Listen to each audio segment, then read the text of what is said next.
In the population of 47 million Kenyans lies 900,000 people who are persons living with disability. And among them, today marks the second month from the day that the government announced the first corona case. And this week, the numbers have surpassed 1,000, making the numbers of those who have recovered 300 and those who have died about 50. And the government have continued to give out different precautions and directives. And among them is that the government have continued to urge the people to follow them. Amidst of this lies the vulnerables. And among the vulnerables lies the persons living with disability. And here today, this forms the basis of our discussion today, as we are asking you, do you think that the measures placed by the government is enough so that the person living with a disability can cope with it? I am Guyo, and today joining me on this platform and the program is Mr. Guyo Ali. A person is a teacher, a well-experienced person in the field of special need education, and also, not forgetting, he's a curriculum support officer here in Isiolo County. Above them all, he's a dad too, as we are working from home and this discussion is lively to start. Thank you and welcome to the show, sir. Thank you so much. Now you can send in your opinion, comments on our Facebook and YouTube channel, where you can send in all the comments that you have so that we can keep this discussion roaming and going on. As we start now with the very best question, do you think that the government is providing enough platform so that the person living with disability can follow the guidelines up to the order? Well, welcome. I would like to say thank you to the government of Kenya for the effort it has taken so far, but I would like the government to initiate some of the preparedness plan from national level to county and sub-county level, where persons with disabilities will have an easy touch as opposed to moving far or getting some information required to help them keep safe at home. Some of the things that I would like the government to initiate or to increase in terms of service to persons with disabilities are like sign language inclusion should increase so that coverage at briefs through media, social live media should be increased, because if it is not done so many awareness creation that goes on will surpass or will bypass provision for services to persons with hearing impairment. I would also like the government to include recorded events and communications and so on in terms of sign language. I would like government to convert public materials into easy read materials for persons who are intellectually challenged or those with cognitive challenges, because they will not cope up with those information on the media as easy as it is. But when publications are made easy for them to read while they are at home, they will easily go by and abide by the measures the government has put in place. I would like also the government to increase and develop accessible written information products like large prints and braille versions for persons who are visually impaired and those who are deaf-blind. I would also like to put across that these measures should be implemented at a lower level so that people will not only look at TVs and radios and listen to radios, but of course have people within communities moving around telling them what they are expected of so as to save themselves from this menace of COVID-19. Yeah, true measures that should really be put in place so that the person living with disability can live just like the rest of the people. Now, the government has issued different precautions and directives against curbing the COVID-19, and one of it is the social distancing policy that was put in place. Now, about social distancing, how does this look like for the visually impaired and the physically challenged people? Well, I would say social distancing is okay for the rest of the members of the society, but for those with disabilities in terms of visual impairment and physical impairment, it will be a challenge. Persons who are physically challenged sometimes rely on other things. Human beings and some materials for support. They cannot do things by themselves, all alone at times, for some of them. And thus, if they touch things, by touching things, sometimes they derive information. And by so doing, they cannot be able to keep social distance as expected. Because when they rely on information by touching, when they rely on somebody else by supporting them, they cannot keep that social distance as expected. The two categories will have challenges, definitely. Well of it. Now, on the other question is that the schools were closed after the president gave out the directive of the schools to be closed. Yeah. When the schools were open, usually the persons living with disability, mostly the children, were getting a lot of assistance. And now the school are being closed and you are there, you are seated at home. Have you received any call perhaps to tell you that there is something going on or we need your assistance? In fact, I have received calls from parents who would like their children to be educationally assessed and be placed. But the most unfortunate thing is that the schools are closed, and when the schools are closed and everybody has been ordered to stay at home, it has been very difficult for me to reach them, or for the team in my office to reach them. So it is not easy. Yeah. Through collaboration with the Kenya Institute of Curriculum Development and Ministry of Education, they are airing some programs to help the children at home. Do you think now, through the TVs and radios, do you think that the person living with disability are benefiting from this? I would say, if any, it is minimal. But of course, I would say these gadgets or these facilities are not all over. Not many homes have these TVs and radios. And of course, the persons with disabilities are the most vulnerable group.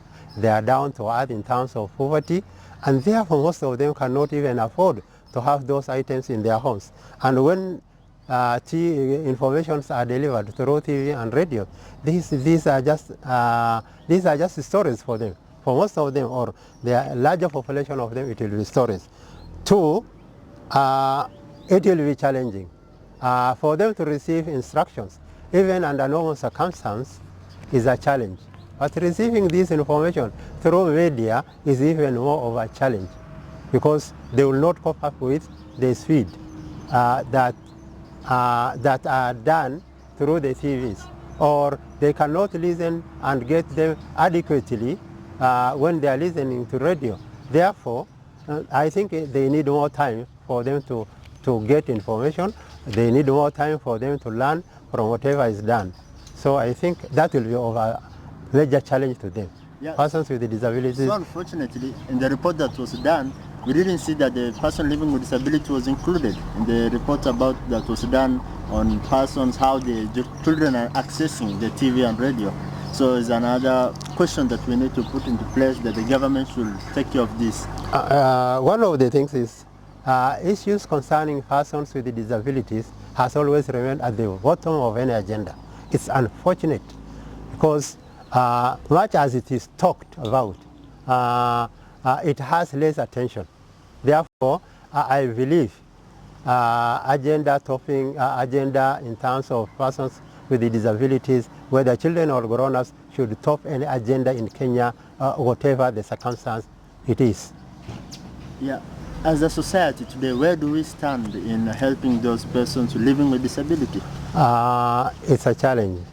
There is no society, or I believe a society without persons with disability is like a house without a window. I strongly say that, and I believe in it. But the most unfortunate thing is that the society does not take these persons as worthwhile. They are our brothers, they are our sisters, they are our parents.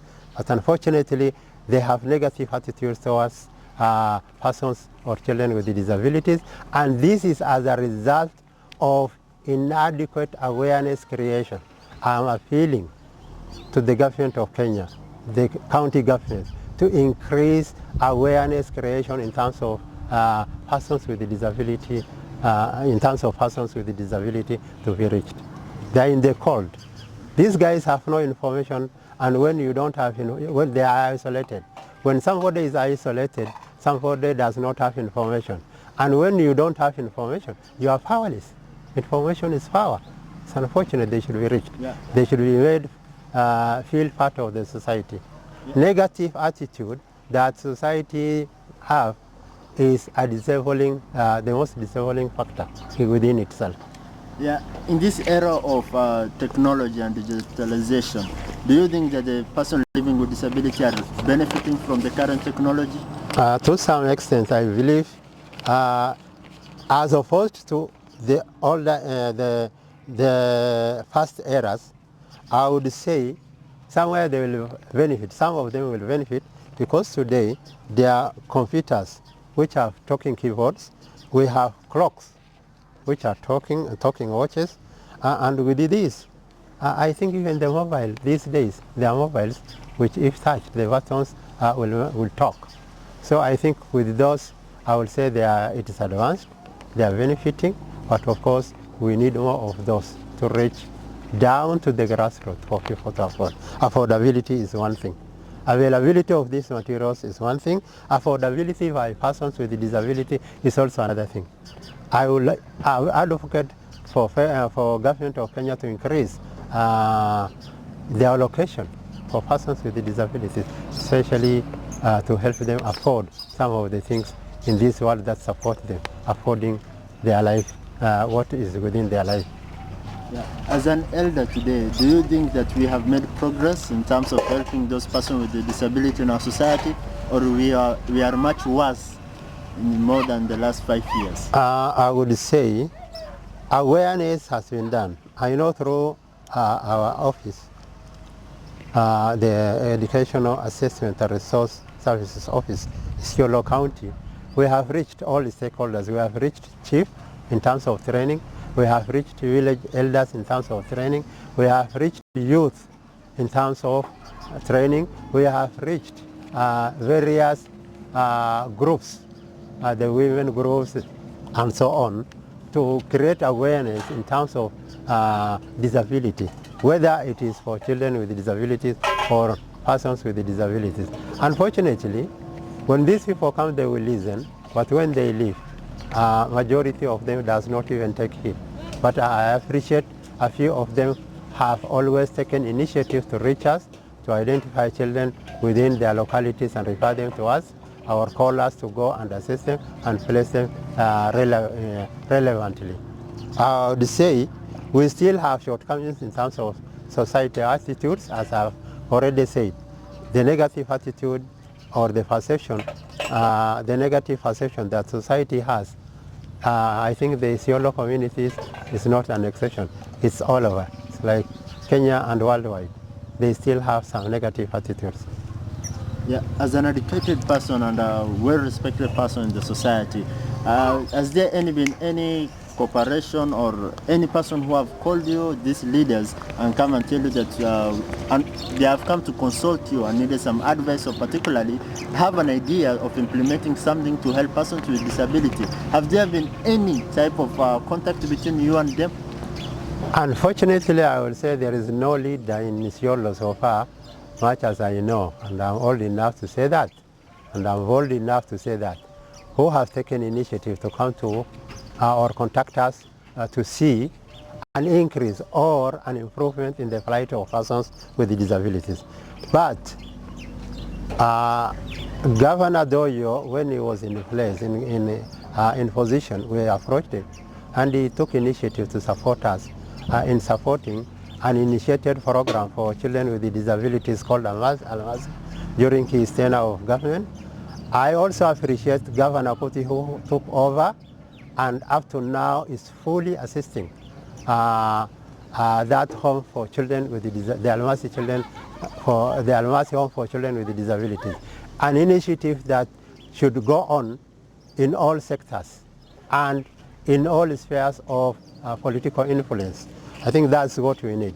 The few I think have done great work, but I think we need other politicians to come on board.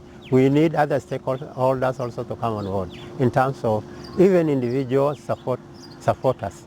Do you mean that the current county government need a lot to do, or have a very long way to go about the persons living with disability? I will say they have tried, but I will say they still have so many measures to take to support them, to see them in place in terms of human dignity.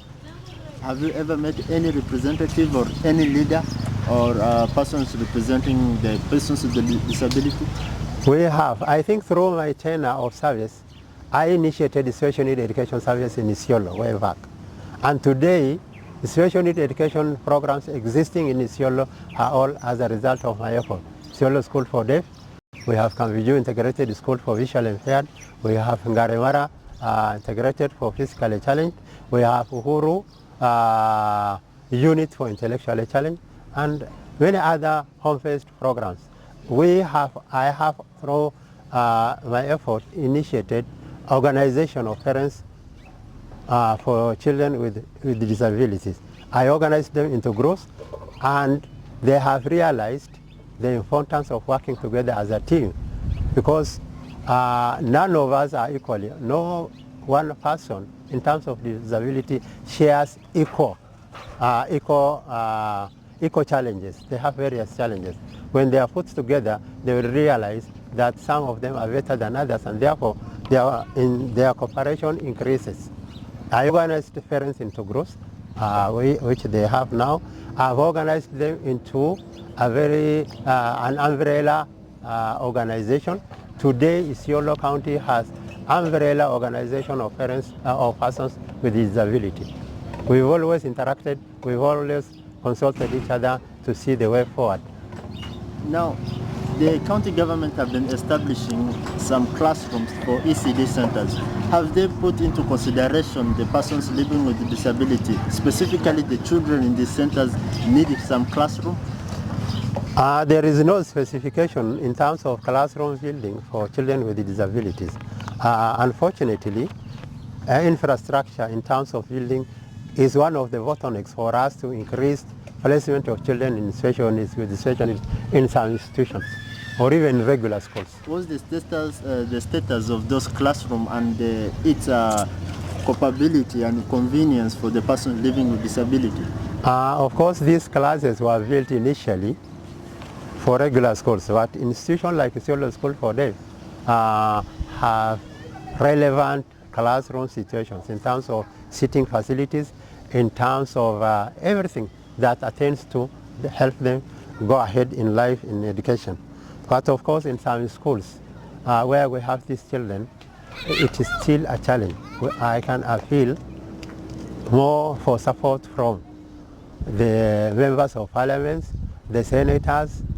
The governor is still to come in and construct classrooms in schools where these children can be included. Of course, where we are going is inclusion, but of course, somewhere down the line, we will not say those with severe disabilities will be included very easily. It will be a challenge, but of course we need them.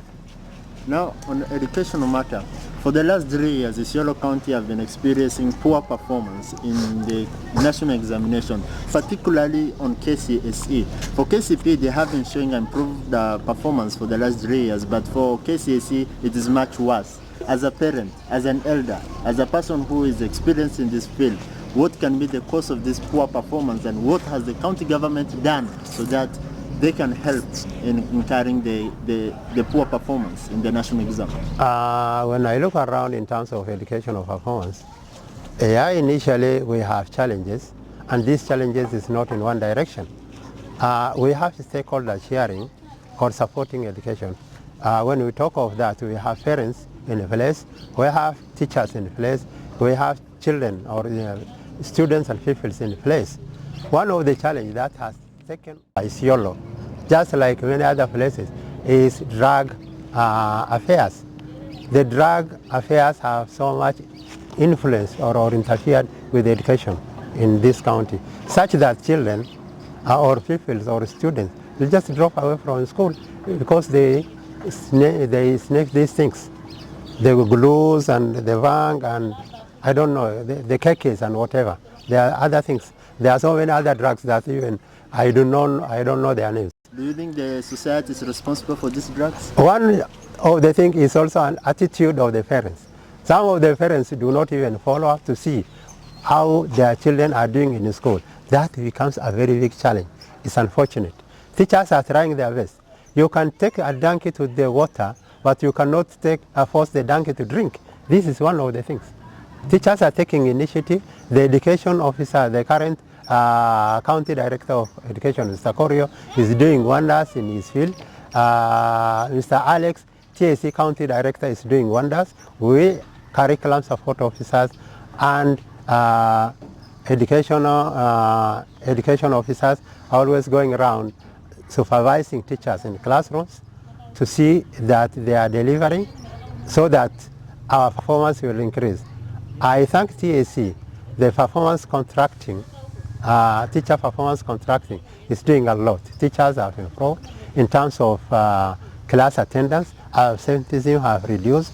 We have seen reduced absenteeism of children in class, but of course within the same set, some of the children are running away and parents are not following up their children. Children come in school uniform but disappear in between, only to be realized by teachers in classes, and when parents are contacted, they always tell teachers that these children or this child has always gone to school, but they have never reached to school to see whether that child is actually attending class in the school. So there are discrepancies here and there. I know, just to say, we are on an upward trend these days. I think we are coming up. If we looked at our result analysis last year. I think we are number 5 in this region. Isiolo scored number 5 in this region, and therefore is a positive gesture. This year, when we said we shall do wonders, the COVID-19 came in, but of course that one will not go us down. We are still standing firm to say we shall perform, come what may. As a matter of clarification, do teachers play a big role in ensuring that the student perform, or the performance is based on who, specifically on educational matter of a student? Yeah. Come again. Does teachers play that role, that big role, to ensure that the student passes well in the national exam? They do. One, what we emphasize on is coverage in terms of the syllabus. When the syllabus is not covered, of course that child is half-baked. I think one of the challenges initially might have been under coverage of the syllabus. But of course this time we have said we are trying our best. Teachers must cover syllabus in time, and therefore they are trying their best to do so. Now lastly, looking at that camera, there's someone watching you, their back, they are closed up about life, and you're a person who psychologically you're well and you have understand all this, and they need your word of advice. Yes. Both particular to the society and those persons living with disability. Looking to that camera, what is your final word to them? Yes. I would say disability is not inability. Persons with disabilities have strength. They have positive self-image. They must have positive self-talk. They are competent, they are capable and worthwhile persons. They are human beings. First and foremost, disability is only one aspect, one of the many aspects they have within them. Yeah, they should get together and work very hard. They should move from charity to right-based approach to support themselves. They should fight for their rights and not look for charity. We do not need charity in this time of era. What we need is seriously battling with rights. Persons with disabilities have rights like any other person. The human right is for all. It does not segregate. Therefore, persons with disabilities must stand upright for their rights and talk. Yeah. So thank you very much for your time. It's a pleasure having you on the show today. We would like to continue with this show, with this discussion until another day, but due to time, we cannot make it. Thank you very much for keeping locked and watching through the News TV Kenya. We are giving you the best of best interviews ever, the discussion and what matters in our society. Thank you very much for giving us your time. Don't forget to subscribe to our YouTube channel and give us your opinion and feedback, particularly on the matter that we have discussed today. Next week we'll be discussing about the dreams of university students who are to join university, how they were shattered. Thank you very much once again. We urge you for your support, and as we complete our month of Ramadan, we wish you outside there Eid Mubarak celebrate it, take the precaution seriously, and COVID-19 is here with us. Put that in place, and the measures should be adhered to as how the government wants. Until another day, thank you very much and for keeping it again with us. My name is Guyo Ali, and my host today has been my dad, as we are working from home, Mr. Guyo Ali. So there are a lot to speak about. For any comment, feedback, send us through our Facebook and YouTube pages. As we ask you again, don't forget to subscribe. As Willis Raburu usually said, the successful people just look like you. Thank you very much.